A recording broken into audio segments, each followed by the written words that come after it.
Welcome to Marketing Cupcakes, a quantitative marketing podcast where we bring you the latest techniques in marketing analytics, data science, systems integrations, growth hacking, guerrilla marketing, and data architecting.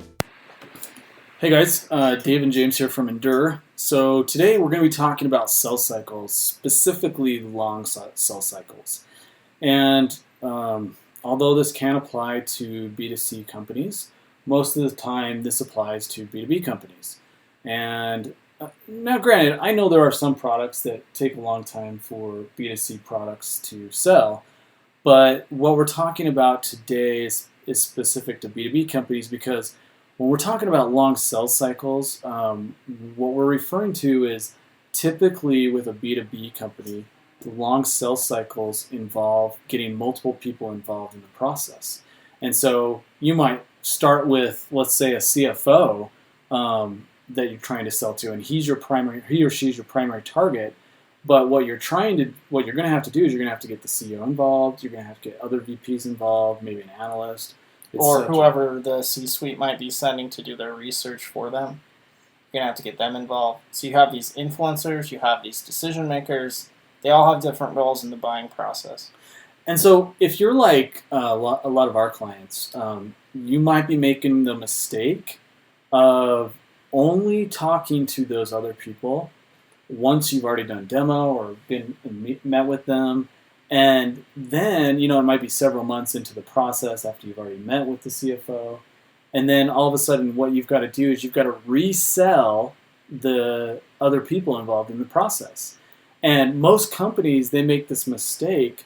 Not most companies, but a lot of companies make this mistake of they'll have all these salespeople, and the salespeople will go and they'll create the relationship with not only the CFO but also with the other people involved. But in reality, if you stopped for a second and you backed up and you said, okay, how can I automate this? What process can I put in place to already create a relationship with those other people in the sales cycle? Then you would be able to shorten your sales cycle from whatever it is and make it shorter, because the other people involved in the sales process will be able to get to know you sooner. And so once you get to the portion where you need to actually close, they'll already be familiar with they'll already be familiar with your product. Yeah, and I like to start by segmenting them, like I was saying before, influencers, decision makers, and things like that. And then the other piece that you can do is each one of these people need to receive different types of content at different times, and you can start tailoring your content towards the role that person is. And then also an important piece is you always want to make sure that you have places for them to convert that are outside of the norm. So, and a lot of times people will put their content up and then they'll gate it with the form, maybe just a simple email subscription, things like that. And what I have found to be really successful is when we started implementing another channel for them to convert, for instance, like chat, we were able to shorten our sales cycles really, almost in half. And the reason why is because we provided a way for them to have a one-to-one conversation a lot sooner in the buying cycle, and it wasn't directly with sales for them to be turned away or for them to not be ready to talk to sales. We were able to get them involved, qualify them, ask them open-ended questions so that sales could speak with them. So that's another way, is always having those conversion points outside of the norm.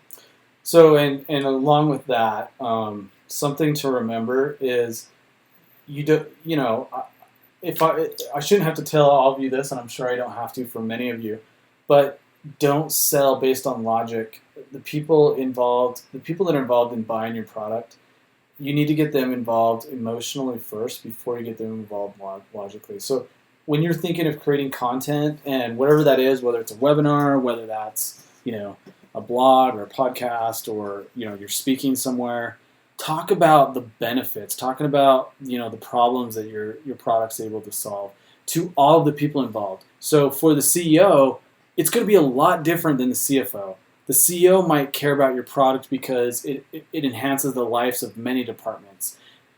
He or she's not just going to care about whatever it does for the CFO. The CFO might just want to save time on accounting, whatever it is, whatever your product that you're selling.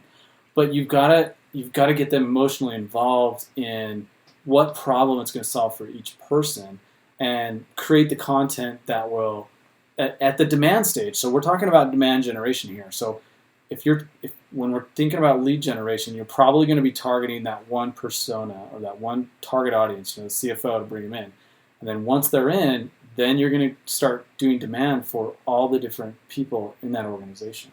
Yeah, and one of the experiences that I've had with some of the products that I've dealt with in the past is, we had users of those products, and the benefit that they would get out of it, to Dave's point, would be completely different than what the CFO or CEO would be looking for. The C-suite might be looking, well, how is this going to help us grow, or how is this going to help provide an ROI to these efforts? But the users get something completely different. This helps me manage my time better. This helps me be more productive. Completely different use case for why they might be looking into your product, and you have to sell it that way.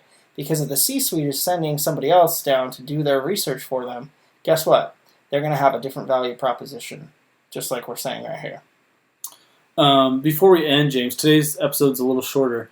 Is there anything else that you wanted to add to the marketing channels? Just explore the multi-channel approach, because everyone engages in content differently. Some will like social, some will like chat, some like text. You need to explore all of them, because everyone is going to have a different way of how they want to communicate with you. And it's not just going to be a form fill. So imagine having multiple channels and you have 10 people come into your site, rather than just having a couple of form fills. What if all 10 of them had a way to communicate and they liked it? That's how you got to look at it. Okay, guys. I think that's it for today, so we'll see you next time. Thanks. Thank you so much for listening to this episode of Marketing Cupcakes, an Endure podcast. For more great content and to stay up to date on the latest marketing techniques, visit endure.com. If you enjoyed the show, please subscribe and rate the podcast. We'll catch you next time on Marketing Cupcakes.